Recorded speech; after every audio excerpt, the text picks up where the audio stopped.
Hi folks, John Whaley here, aka Johnny Profit, here with Executive Entrepreneur Thinking. I got 5 tips to share with you today to help if you're going through a business plan competition and you're aiming to pitch and win.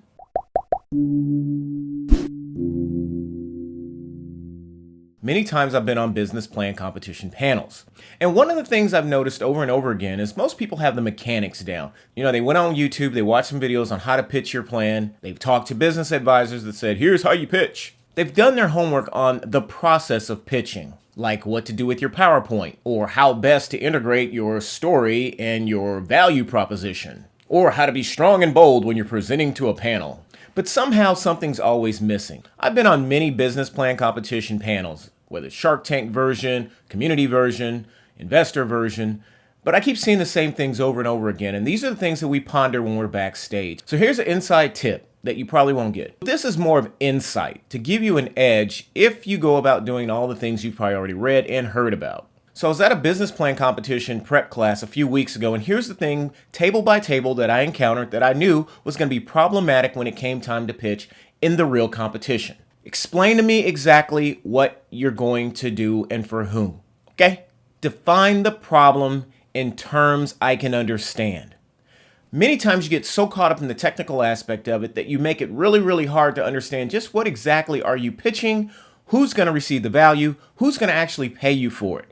This is a huge problem. So people will get up there and will say, I provide the best childcare in the world for people that are looking for the highest quality standard of widget, said it. Instead of just saying, there's like 3,500 people that work in the building next door. Many of them don't have childcare, and the price of childcare is going out of this world. We found a business model that allows us to offer it for profit at half the price. There's a problem. 3,500 people at a large corporation next to you, they need childcare. You've done your homework. Immediately, we can relate as panelists or as people in the audience when we say, oh yeah, that's a big building. There's a lot of people there. Yeah, they probably do need childcare. You got to start focusing on what are you planning to do and how you plan on solving problems for people we actually know. People we actually know. And people really don't think about this, but chances are if you're in a business plan competition, you're dealing with entities that are either community-based, government-based, or some quasi-in-between base where they're actually putting together this competition to help small business owners and entrepreneurs in their community. So be an ambassador to the brand. Make sure that when you're sitting there and you're giving your pitch, that you're constantly emphasizing how this program is important to you. And you look forward to sharing the opportunity, the experience with those around you in your community. Makes sense. Let us know you want to keep the brand going. Going back to just my experience and sitting there like this, it's a great idea. Oh, never thought of that one. Really? I want you to pitch a solution that's scalable and that you can step out of your role as the person who does the work and become an ambassador for your brand.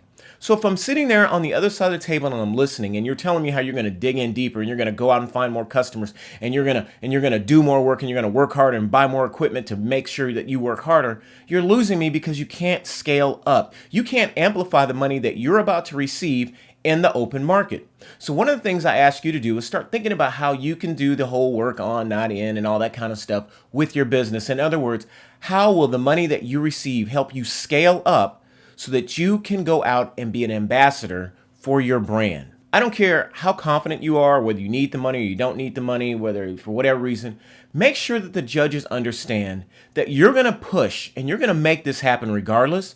But if they were to step up and select you, it would make all the difference in the world.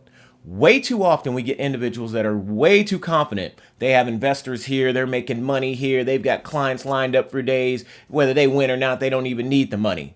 Well, imagine how that sounds backstage when we go back to deliberate. Hey, what do you think about this guy or this girl? I don't know. I mean, they seem to got it all together, so why would we waste the money or why would we give it to them? Let's give it to the lady with the baking goods. So think about that. And at the same time, don't sound so needy that if you get this $10,000, we fear that you're going to leave the country and never start your business. So somewhere in between, oh, if I just had the opportunity to get this money, it would change my life. And, oh yeah, I'm on my Series 12 round of financing. I don't even need this money.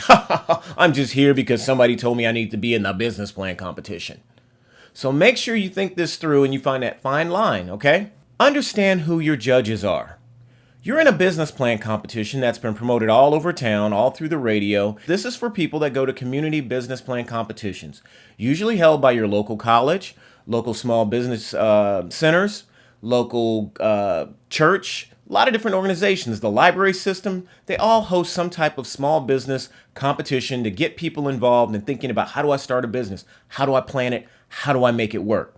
So when you start thinking about the judges, understand most of what you're Googling and finding on YouTube is about how to approach the VC, how to talk to an angel, how to be just like this and pitch just perfectly and all that. When in reality, in small business competitions around the US, what you're dealing with are individuals that represent an organization who are assigned a budget and given a task.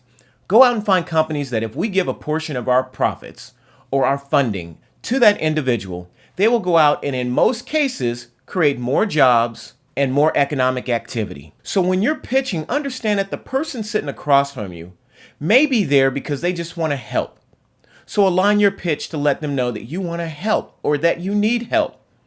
So in a lot of these competitions, the panelists are usually like someone who works for the organization that ponied up the money, usually a vice president of banking or the executive director or the program director of the group that actually put the competition together, maybe a past winner or something like that. Then they'll have maybe a CPA and a local business owner. Usually that makes up the panel of anywhere from 3 to 5 people, okay? So if you just think about what I said, just about everybody on the panel has a W-2.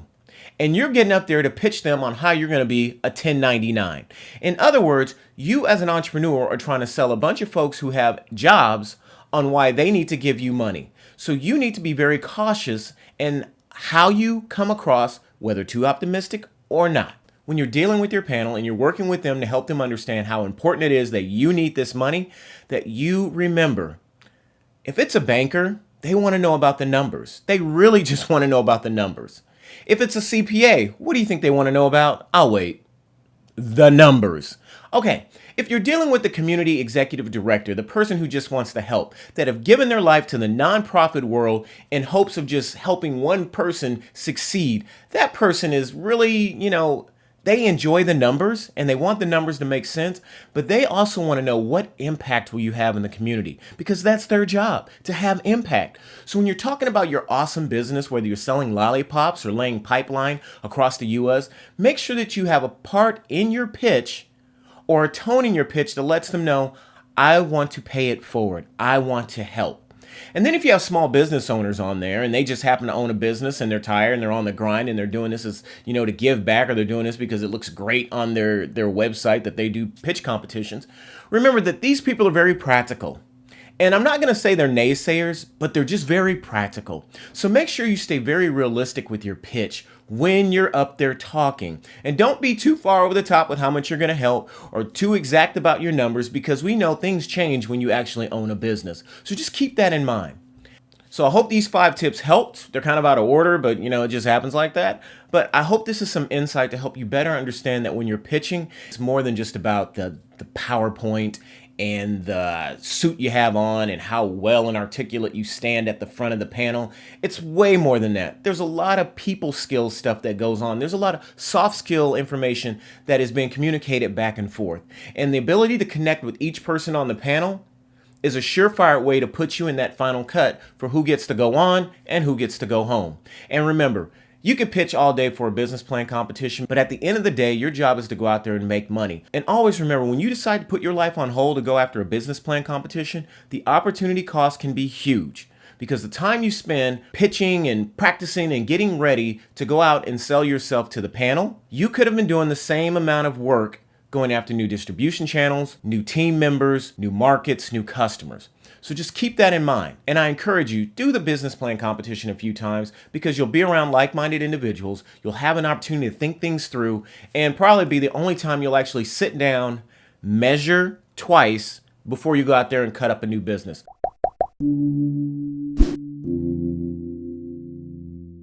I'm John Whaley, aka Johnny Profit, your social economic translator.